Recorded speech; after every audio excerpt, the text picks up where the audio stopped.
একটি ছোট্ট বানর যার নাম পাঞ্চ, একটি পিগমি হিপ্পো যার নাম মুদাং, আর দল ভেঙে মার্চ করা বিদ্রোহী পেঙ্গুইন। ইন্টারনেট যেন এক নতুন ধরনের গল্পে মুগ্ধ। গল্পওয়ালা প্রাণীরা এখন অনলাইনের নতুন প্রিয় বিষয়। কিন্তু প্রশ্ন হলো, কেন লক্ষ লক্ষ মানুষ এমন প্রাণীদের প্রতি এত আবেগী হয়ে পড়ছে যাদের তারা সামনাসামনি কখনো দেখেনি? চলুন পরিচিত হয় এই পাঞ্চের সঙ্গে। জাপানের চিবা প্রিফেকচারের একটা চিড়িয়াখানায় থাকা 6 মাস বয়সী মাকাক বানর সে। তার মা তাকে ছেড়ে চলে যাওয়ার পর জু কিপাররা তাকে নিজেদের হাতে লালন পালন করতে শুরু করেন। তার ভয় আর উদ্বেগ কমাতে তারা তাকে একটি কমলা রঙের খেলনা দেয়। পাঞ্চ এখন সেই খেলনাটিকে কোথাও ছাড়ে না।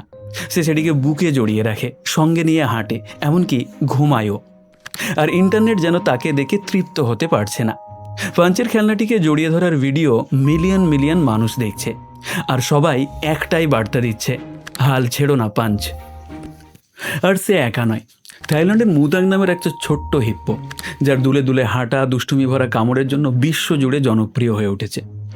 তার কারণে সেখানে চিড়িয়াখানার দর্শক সংখ্যা দ্বিগুণ হয়ে গেছে। এদিকে ভাইরাল পেঙ্গুইন ভিডিওগুলো লক্ষ লক্ষ শেয়ার পাচ্ছে, কারণ তাদের আচরণ অদ্ভুত হলেও আমাদের খুব পরিচিত মনে হয়, যেন মানুষের মতোই। মনোবিজ্ঞানীরা বলছেন এই আকর্ষণটি আসলে বায়োলজিক্যাল। মানুষ স্বাভাবিকভাবেই বেবি স্কিমাতে সাড়া দেয়।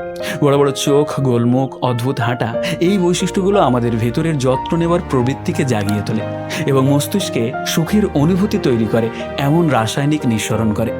ইউনিভার্সিটি অফ লিডসের গবেষণায় দেখা গেছে, কিউট প্রাণীর ভিডিও দেখলে স্ট্রেস ও হৃদস্পন্দন উল্লেখযোগ্যভাবে কমে।